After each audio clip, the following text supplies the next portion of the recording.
Welcome back, Adam here. Today I want to update you on a few buys that I've actually been making over the past week. Full transparency though, at the moment I'm probably taking more money out of the market than I'm putting in. I wouldn't say I'm overwhelmed with the amount of deals that there are out there at the moment, but even so, I'm still doing just a little bit of buying here and there.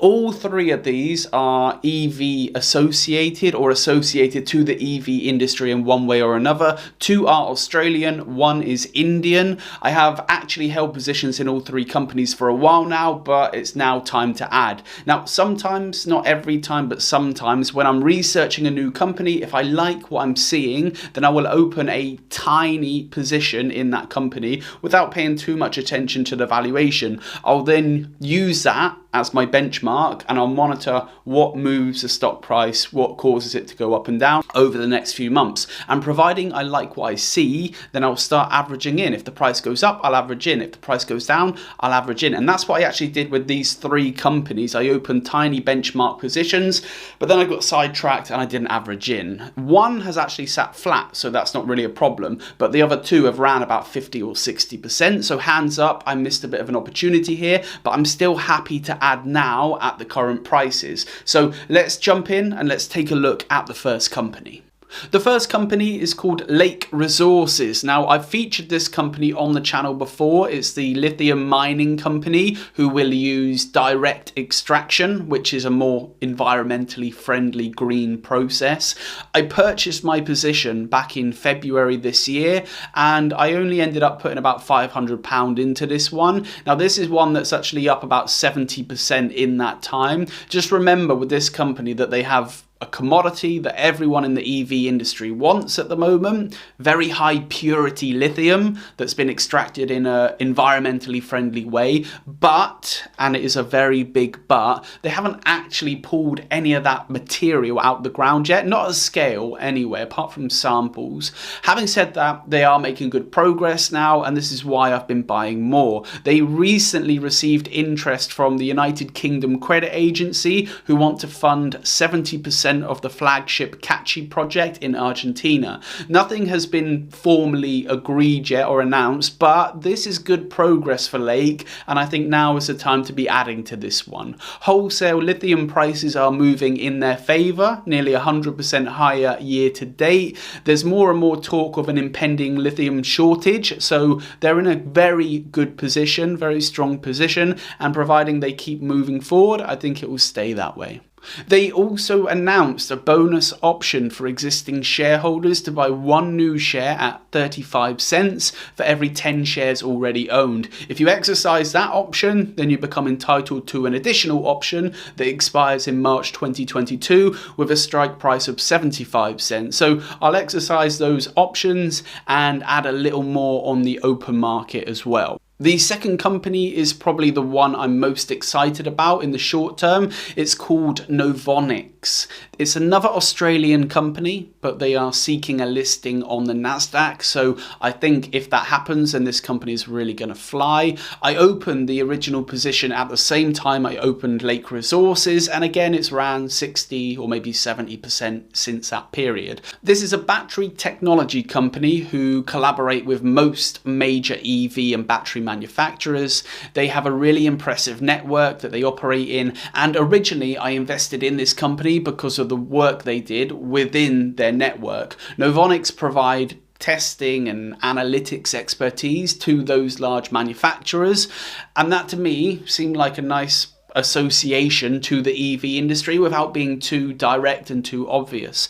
Companies like Lake Resources will send their lithium to Novonyx, and they have the technology to tell them how well it works in battery cells and how it compares to the competition. And I like that side of the company. But the reason why I've already been adding to this one is their manufacturing potential. They produce a synthetic graphite that can be used in battery cells, vehicles. Currently, synthetic graphite is produced primarily in Asia. In fact, there aren't many manufacturers in North America, which obviously doesn't fit in well with Joe Biden's domestic battery supply chain that he is so desperate for. And this is where Novonyx will fit in. They have received funding from the Department of Energy in the US, around $5.5 million actually. They have 2 facilities now in the United States, and they are aiming to ramp up production to 150,000 tons of synthetic graphite per year by 2025. Just to give you an idea, synthetic graphite currently sells for around $20,000 per ton. That would boost the top line for Novonyx by $3 billion a year.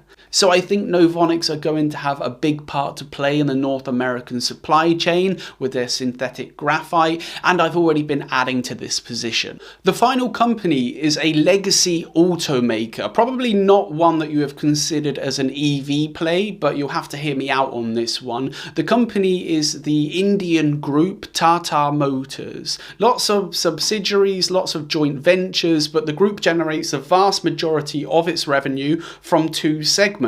Tata Motors is the brand they sell vehicles under in India. Passenger vehicles, commercial vehicles. They also produce military or defense vehicles.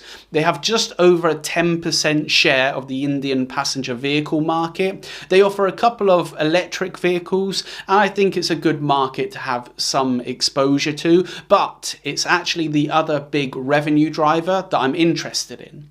Jaguar Land Rover. They shipped about 500,000 vehicles a year. Up until 2020, they were the UK's largest vehicle manufacturer. Now, I like buying stocks when they are down and out, and I'll be very honest with you, this company has got a rough year ahead of it. They were very slow to shift to EVs originally. They only have 1 electric model under the Jaguar brand, which is the Jaguar I-Pace, I believe, and I don't believe Land Rover have any electric models, any all-electric models anyway. Jaguar were working on another model, the XJ, to be full electric, but they scrapped those plans earlier this year.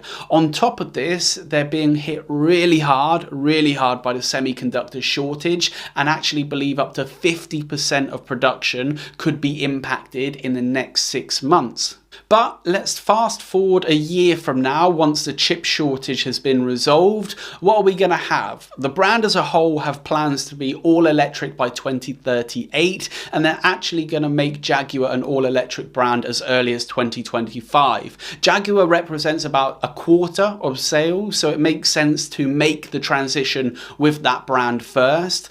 Land Rover will launch their first EV in 2024, with 5 more coming by 2026. And then the whole range will be available in all electric by 2030. Land Rover are also working on hydrogen solutions, which may be a good fit for the heavier luxury vehicles that they offer.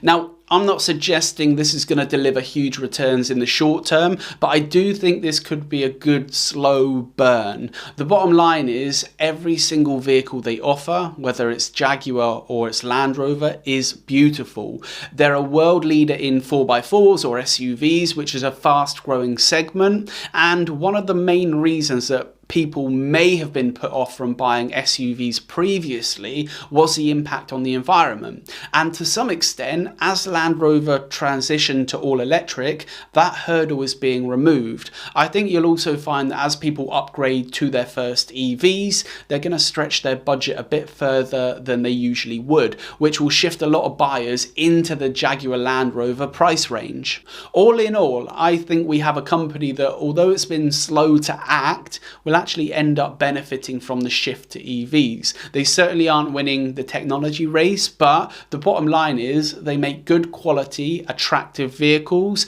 and the 4x4 segment is growing rapidly, and in my opinion, it's going to get a huge boost from the transition. The next 6 months might create some better entry points than what we're seeing right now on this one, but in all honesty, the bad news is already out there, so I'm happy to add at current prices. Those are the 3 positions I've been adding to this week: Lake Resources, Novonyx and Tata Motors. Let me know your thoughts down in the comments. Thank you all for watching, and I'll see you next time.